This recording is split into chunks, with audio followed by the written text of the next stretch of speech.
Okay, let's go again. That was a really good first win of the day, I'm going to say.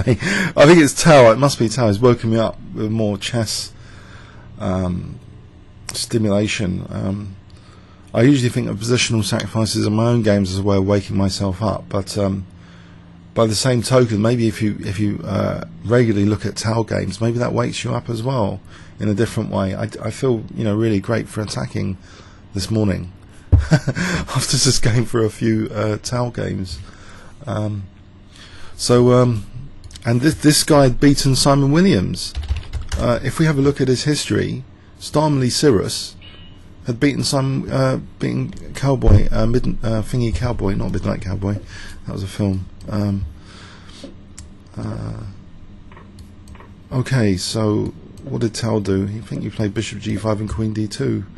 So direct inspiration here. We can transpose into a thingy later. He played Knight B3, I think, at some point. Well, I'll wait for. Should I wait for? Oh, okay, F3 now. A bit hesitant about F3. What about Bishop F6 though? He's testing if Bishop F6 is on or not.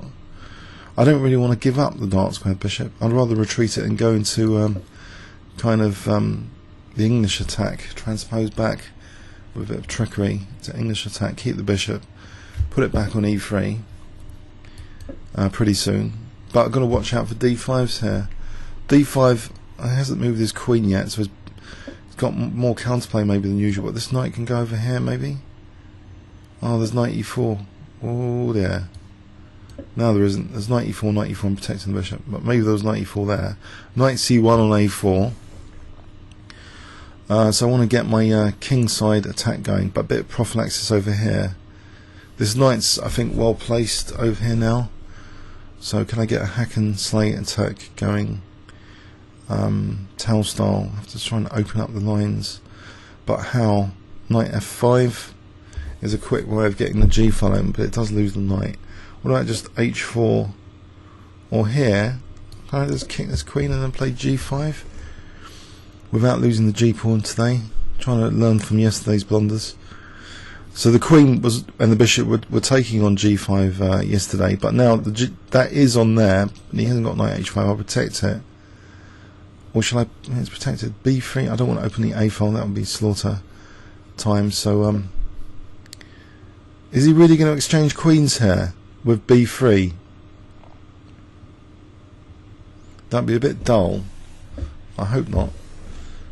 I haven't got E5, have I? So I'll just plough on and play G6.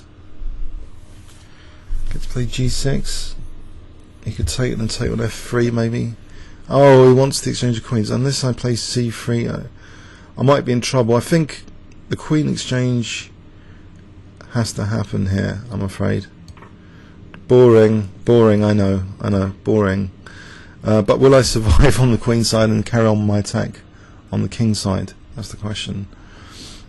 And positionally, what can I grab here? Knight B4.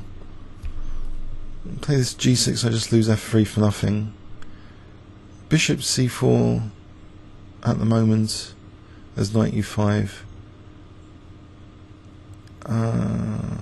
It's all about F4, weakening E4.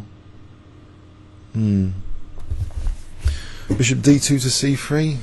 Then this one drops. Still. Okay, Bishop D2 looks like a reasonable idea actually. Oh, there's knight D4. Ouch. It did look like a reasonable idea. Now I've just dropped G5. Well done. Dropping G5 again. Okay.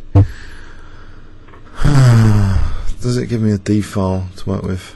A G file. If I play H6, can I hope for something to Rook G1 and H6? He's just going to block that up. Or if I play H6, sack the exchange, there's annoying alarms going off. Get my king in safety again.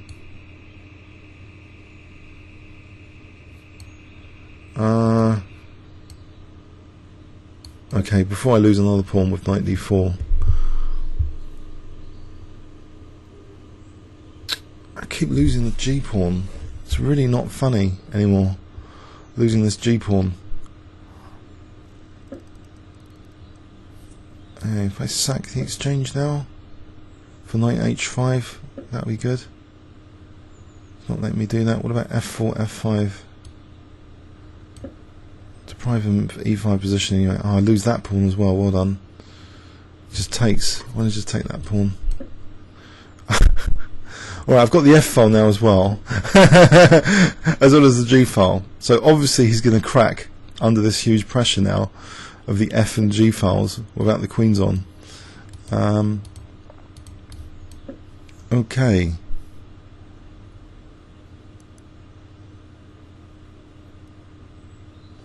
Two minutes. If I play A3, that would stop A3 from black without too much concession. Otherwise A3 is a bit annoying as well.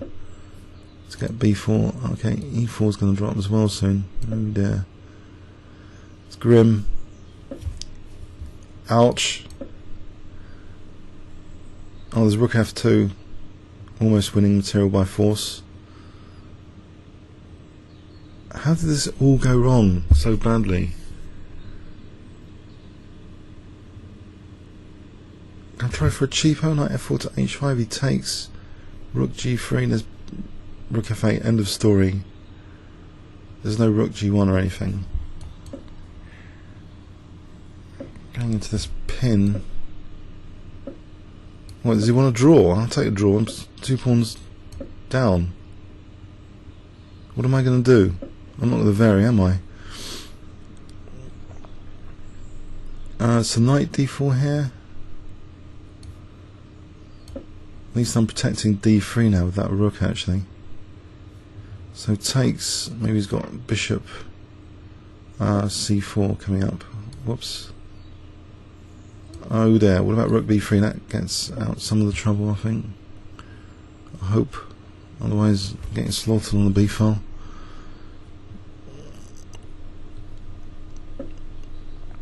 I'll sack that exchange, otherwise I'm just getting slaughtered. Or rook B4 for a sec. No, I don't know actually. I'll give him that. Just to solidify the king side here for a sec. Okay, so he's down to a minute. What chances do I have here? This is a really monumental mess I've made of the early attack as usual. But have I got something on F7 brewing up?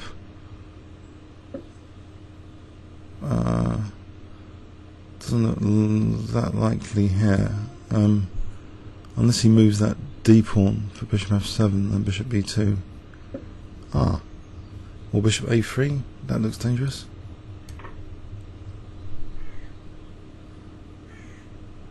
Am I back in the game? Bishop A3 is bishop C5, so I'll just sneak that with because that'll be check. I'll just sneak it with this move. I'm also threatening knight H7 now, so I think I'm back in the game. There's two major threats. Alright, he's protecting that, but he's dropped E3 here. Takes rook D7. No, this pawn's queening. No, it's not. There's knight F3. So I think he dropped a piece there. I mean, there was bishop A3, king A, so I think I'm back in the game. Okay, so it's all good fun now.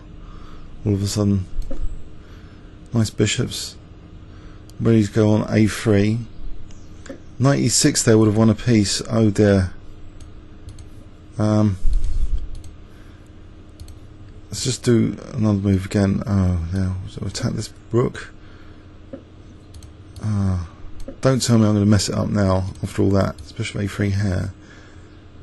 And then there's rook F3. Or knight G7 check. What about bishop B2? Is that simple?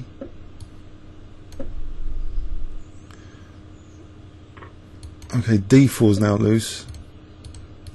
If I just take on D4, and then okay, I'm getting my getting a lot of material here. Knight e6 winning a rook. So he's got 8 seconds. That was terrible. Sorry. That was really terrible. Grim. Keep losing g5. So his blitz is actually 2509 and he's been up to 2509. That is his max. That was in 2009. His 5 minute is 2117. He's been up to only 2276 actually. But it's okay. So again, I don't know. These pawns are easy to lose when you start pushing them. It seems. Why do I keep losing the pawn on g5? What could I have done actually? This is really annoying as well. That he, unlike the Tau game, this guy didn't block his b pawn. As everyone studied the Tau games, they don't block their b pawn. Notice how he's not worried about bishop f6, and maybe I should have punished him with bishop f6 here. Because then queen d6, queen b6. I don't know, there might be something. This might be an outrageous thing he's done here, without any provision for d6. Because otherwise g takes. Maybe that's the way to do it. So what did I do? I went to this English attack, but the queen a5 and b3. What do I do about that? Maybe b3 is actually the move to play. Allow takes, which seems scary, but actually the queen and knight are both protecting a2. So the other danger would be queen a3. When I allowed the exchange of queens, actually he's not, you know, he's got a good position there. He's broken up my king with takes for a start. So my king's also more vulnerable here. So I think it would have been less vulnerable with just b3 and accepting the lesser evil b3. You know, takes where, you know, the a file. If he's not going to block up his attack, then I'll get a free hand. So I think next time b3, there's no, unless there's a sacrifice, but the queen's also protecting a2 on takes. So I think this is not played correctly. So I end up losing g5 because, well, knight d4 is a major threat anyway to win f3. So these pawns are both kind of vulnerable now because the king is exposed. And, you know, I want to get the king off the c file as well. So first blunder, 1 pawn down. Second blunder, 2 pawns down. Something I did do alright was, I think, not getting slaughtered on the g file, on the b file, when I played this exchange sack. There's no other idea, I think, here. You know, I can't move the rook because of bishop d4. It would be absolutely killing. So that was virtually forced exchange sack, just to hang in there. And then I think he started to go wrong. This diagonal, this again bishop scope, like the other game. Look at the bishop scope, it just improves and improves, because not only he does that, he's weakened. You know, there was a pawn there and that's not. If we look at that row of pawns, you wouldn't, that diagonal of pawns, you wouldn't imagine that f7 was going to be vulnerable. Now he goes wrong with d4, so I'm back in the game. Bishop a3 does bishop c5 check. So that was good that I avoided that. But I think I missed. Okay, I won one piece, but I missed the opportunity to get another. Maybe check. I take there, unless he's taking here, taking in an e2, and that pawn's difficult to stop queening. So maybe what I played was okay. It seemed like okay as well. I'm back in the game. Well, clearly I'm back in the game now. Okay, comments or questions on YouTube? Thanks very much.